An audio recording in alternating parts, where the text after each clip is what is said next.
And now, it's time for another Dice Tower review. Hey everybody, I'm Tom Vassell. I'm Zee Garcia. Hello. I'm Roy Kennedy. And I'm Mike DeLisio. Today we're taking a look at a game called Fort. Fort is the third, I guess technically the fourth game from Leader Games, who are well known for their asymmetrical games, especially Root and Vast, and then the sequel to Vast. Fort is a very different game. It is a deck-building game that, as far as I can tell, is based on an older game. Mm-hmm. And they rethemed it in a playground setting where you are trying to become king of the playground by using pizza and toys and your best friends to manipulate other kids to work with you. I say all that because it's very easy during this game to forget that theme exists. Sure. Especially since the original theme of this was what, Roman legionnaires? It was Rome, ancient Rome, yeah. All right, we'll go through a quick overview, and then we'll come back and tell you what we thought.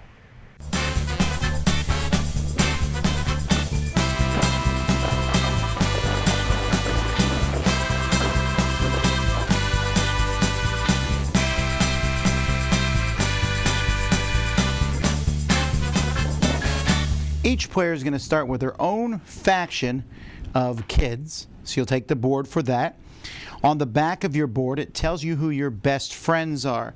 So this particular player, Bud and Rusty are your best friends, so you'll take these two cards in your starting deck, and then you will either draw 8 more cards for your deck, or you can draft them in the advanced game, so that you'll have a starting deck of 10 cards, including your 2 best friends. You're going to take your deck, shuffle it, and draw 5 cards for your starting hand. On a player's turn, you're going to play a card from your hand. Now, each card in a game has 2 actions on it. One of those actions is for you alone, and the other action is what is called the public action. So the top one is a public action. Everybody can do that. The bottom one is the private action. So these actions are going to be different on many of the different cards, and some cards don't even have actions in both spots.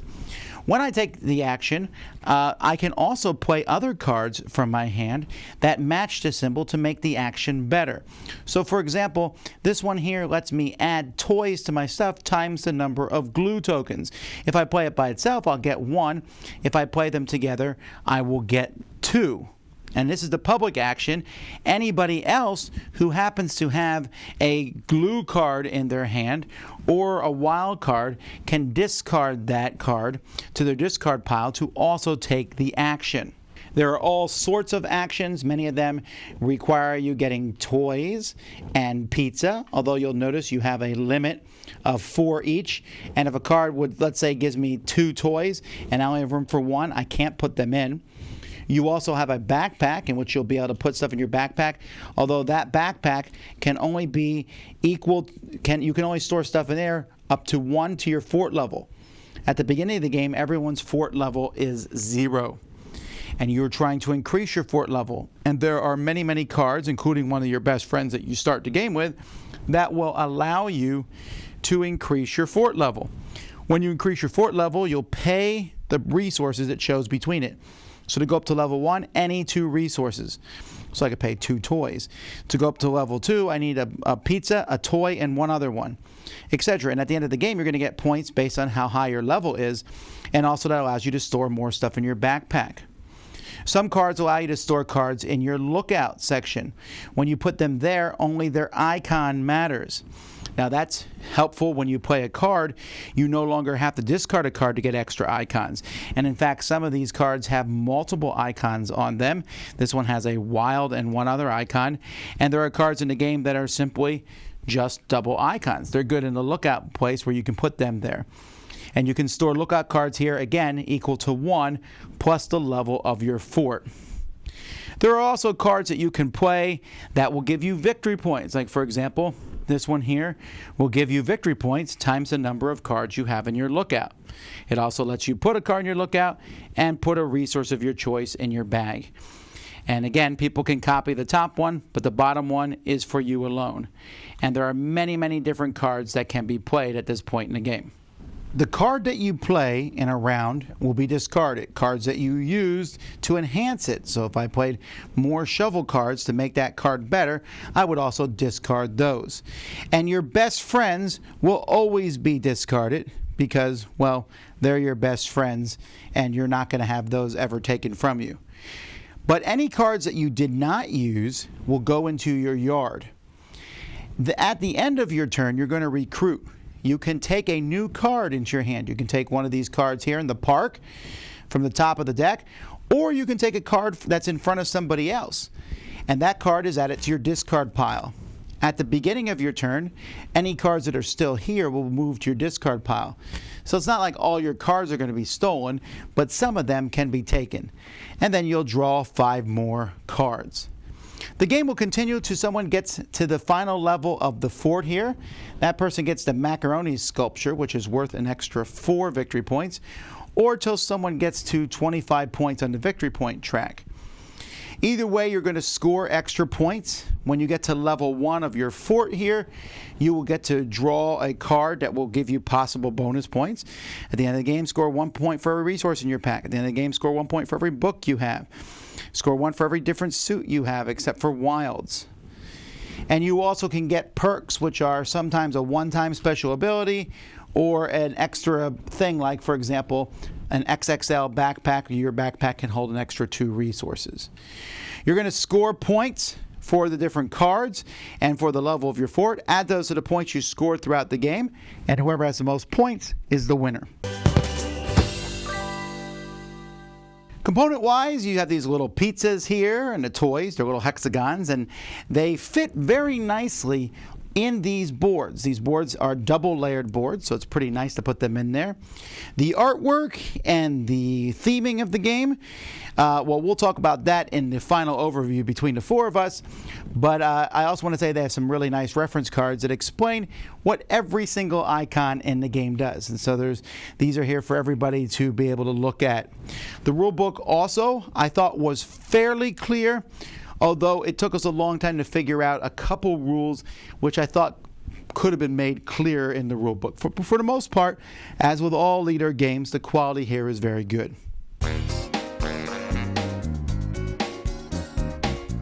Okay, so now that we're here at the end, I'd like to structure this a little bit where I don't like the game.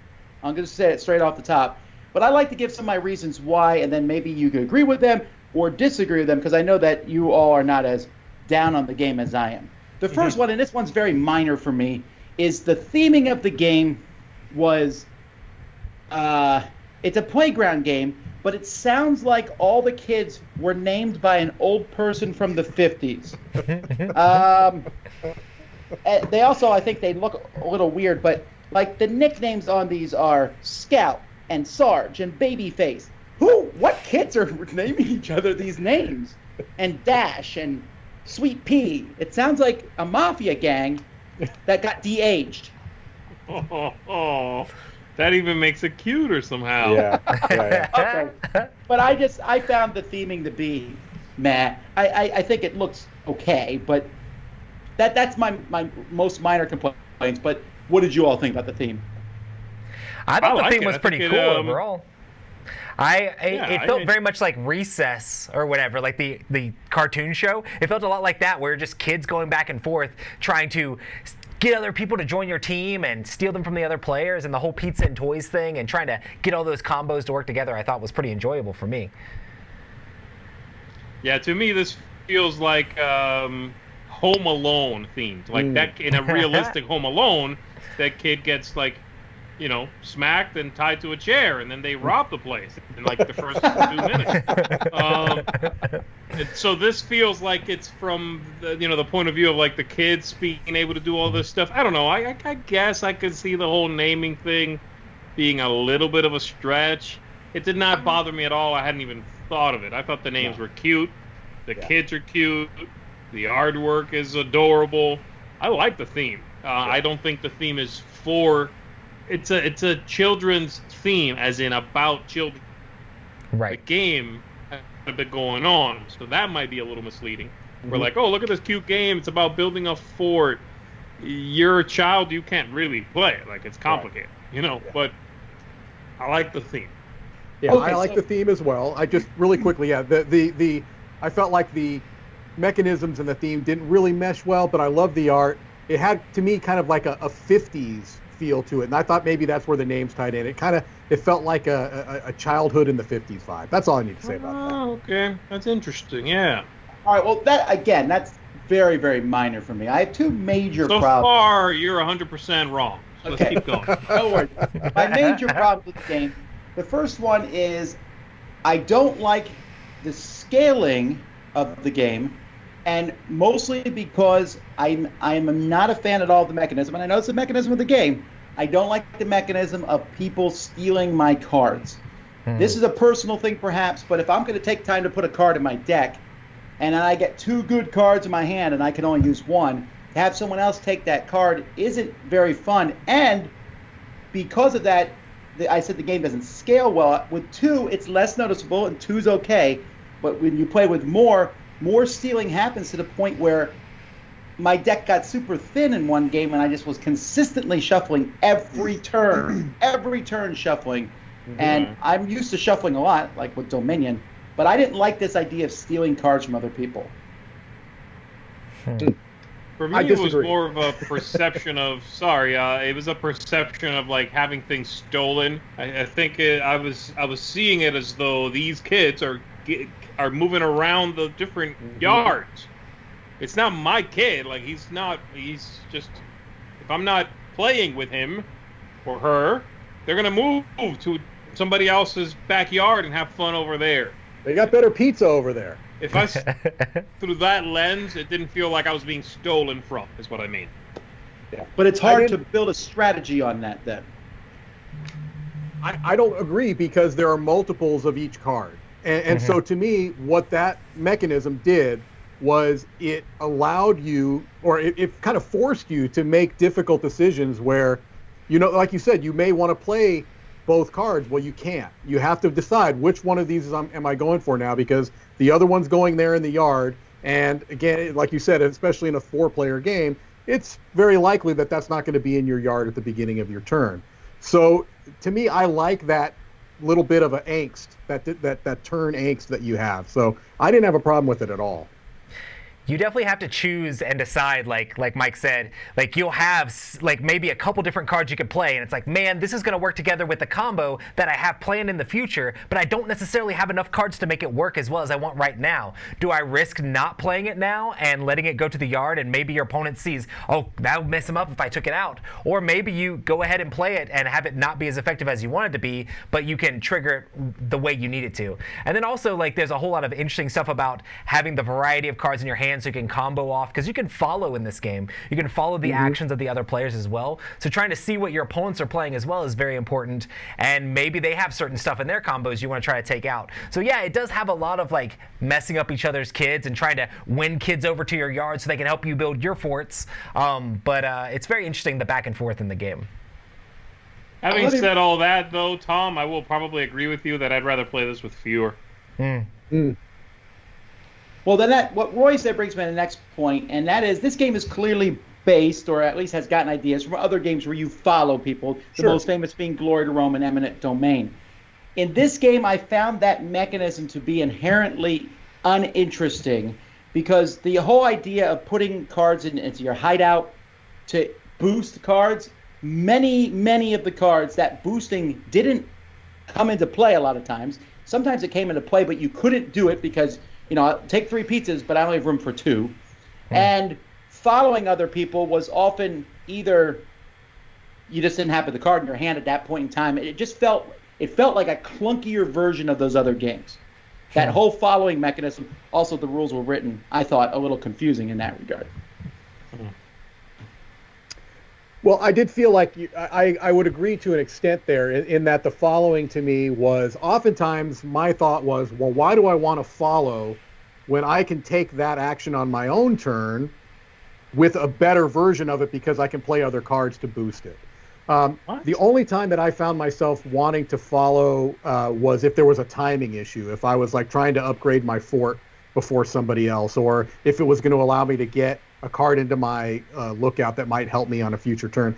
So I do kind of agree with you on this. I felt like the follow, I understand why it was there, and it keeps you somewhat engaged on other players' turns. Well, it also but gets cards out of your hand. It does. So that people can't steal them. I get that part. Yeah, like I'm waiting for Mike to be done. He's just going on and on. Okay. I'm kidding. Like a kid on the playground. No, I think that's a weird point. Like, following sucks. Tom is saying. I'm like, what? Wait, but that's exactly how you don't have the card that gets stolen. If you can't follow, you're like, well, I'm not going to be able to use it for my actual action. I'll follow, and it's gone, and I won't lose it. Those two dovetail into each other.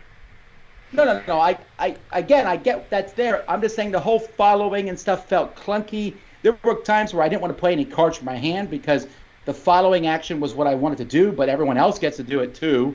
And I don't know. It didn't feel as clean as Glory to Rome or Eminent Domain. I think the following I liked, the tucking the cards on the side, whatever that's called. Yeah. That I did think was not as interesting as something like Glory to Rome. And Glory to Rome, it works on every card, like for everything. Yeah, like in this game, it has to be. I get 3. Yeah, it has to be on something that allows for that, right? Not every card allows for that. So I agree with you there. That's feels a little underbaked, tucking the card in on the side, yeah. My biggest problem with the game, though, is at the conclusion of all my looking at it and thinking about it, I just felt like the game was very narrow focused. I have done my best now to play games pushing to the point of not building the treehouse and winning that way, and I've come really close. But I really think building the treehouse is what it's at. There's only a few ways to build the treehouse. There's a few strategies: put stuff in your backpack, get points from that, build the treehouse. But I felt like the game is really samey. I didn't feel like it offers a wide variety of. I mean, all these cards end up kind of doing the same thing, and because the part about putting stuff in your lookout isn't that powerful, I don't feel like the game is that interesting to me. It's too many rules to be a filler, but there's not enough strategy in it to keep me entertained. That's an interesting point. I could see that. Yeah, because you've mentioned a number of times Glory to Rome as a comparison point, and I understand why. And one of the appeals of Glory to Rome is that it's going to play very differently every time you play it. And I do agree with you that I do feel like you're getting essentially the same experience every time you play for it. So that's a fair point. I mean, you could always have different goals and things that you end up going for. I mean, depending on the goals that you get, it can make the game have a little bit more variety that way. But overall, you're still going to be kind of trying to build the same sort of engines. Do I get a whole bunch of books together and try to discard a card to get victory points and things like that? But yeah, I think for me, it's cute and it's decent for what it is, you know. Well, I don't want this review to come out as a whole negative thing. This was my thoughts on it. Sure. I like it a lot. I'm not negative on it at all. Well, no, that's what I'm saying. So I'm giving it a 5. I've already explained all my reasons why. A 5? A 5. So let me pass it off to... Well, it's because I think it looks cool and everything. It's just I have no desire to play it. I have to give it a 5. But let me pass it off to these guys, and we'll end it on a positive note. Roy, what'd you think? For me, I think it's a 7. I think it's a good game. It's a fun game. It's not like the best game ever that I want to play, but if you want to play like a cute engine building game that's like has all these cool like playground characters and you're trying to get pizza and toys like that and you're trying to figure out how to work those combos together, I feel like playing it with drafting would be a lot of fun too, because you could have some of those engines pre-built a little bit, but you're also trying to mess up your opponents. You have to not be too stressed out about like people stealing your cards, but you also have to be mindful about not allowing people to steal the cards that are going to mess up your engine. So there's a lot of thoughtfulness in the game back and forth as that stuff goes through. So for me, it is a 7. What about you, Mike? For me, I'm going to be giving it a 7.5. I think that it is a quite good game. The only thing that really knocks it down a bit for me is that I felt like some of the structure of the game was a little bit clunky. There were some mechanisms in the game that I felt they felt like they had to be there rather than they should be there. Things like you can only take a partial action if you've taken a full action of something else on the card.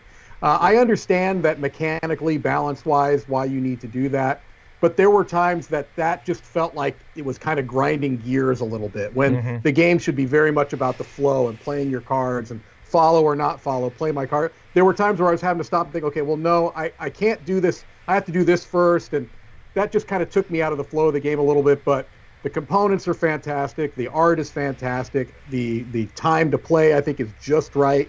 I think it ends just when it should, not too early, not too long. So 7.5 for me. I think it's a solid game with just a little bit of clunky mechanisms involved. I agree with you, Mike, there about that being the one, in my opinion, the one clunky rule, the one gamey rule. Mm-hmm. And you're right, I wish it didn't have to be there. I'm guessing it had to be there for balance issues. I trust this is balanced. Sure. I'm coming at it mostly from a two-player point of view. I'll say that now. But I'm rating this an 8.5 out of 10. Wow. I think it's Great. great. I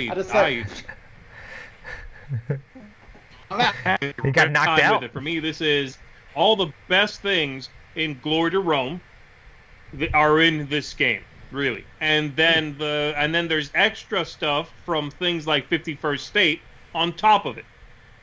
You know, racing to 25 points feels lifted straight out of 51st State, of racing to however many points. The double-layered boards are beautiful. I love that kind of stuff. That's true. Yes. Artwork, I think, is fantastic, charming, completely, its own world design. The theme, I have no problems with. I think it's, again, it's kind of quaint, kind of charming. The entire thing I thought was captivating. I had a little bit of a hard time figuring out the iconography, but they do have really nice player aids. Large, well laminated, right? Like thick cardboard player aids. They'll take care of you. Yeah, I thought it was beautiful. I really enjoyed it. I remembered I grabbed the copy that was there at work. I played it myself, and the next day after playing it, ordered a copy for myself. So I love it. Wow. 8.5. Oh, he didn't steal this copy, Mike. I never saw it again. Alrighty, well, there you go, folks. I hope that gives you some overviews of the game, different opinions. You should be able to determine for yourself if it's something you want to get. Even though I'm not a big fan of it, I can certainly see why people do like it for sure, and it is an exceptionally well-crafted product. There's definitely that. So that's Fort. Thanks so much for watching. Until next time, I'm Tom Vassell. I'm Z. Garcia. Thank you. I'm Roy Kennedy. I'm Mike Delisio. Take care, everybody. Have fun gaming.